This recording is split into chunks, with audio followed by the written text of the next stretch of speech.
In today's video, I'm going to show you how to block an x.com or Twitter account in just a few simple steps.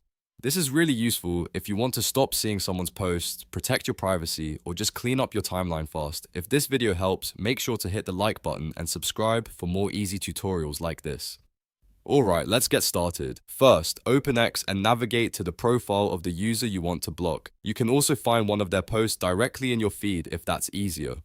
Once you've opened their profile or located their post, look for the three dot icon. On a post, this is usually at the top right corner. On a profile, it will usually appear near their name or in the top right area of the page. Tap that three dot menu to open the available options. From the menu, look for the option that says block, followed by the username of the account you want to block. Tap block to continue. X will usually ask you to confirm your choice, so tap block again when the confirmation prompt appears. Once you do that, the account will be blocked, which means they won't be able to interact with you normally, and you'll reduce their visibility in your experience on the platform. If you ever change your mind later, you can always go back and unblock the account from your settings or profile options, and that's it. You've successfully blocked an x.com or Twitter account. If this tutorial helped, please give it a thumbs up and subscribe for more quick how-to videos just like this one.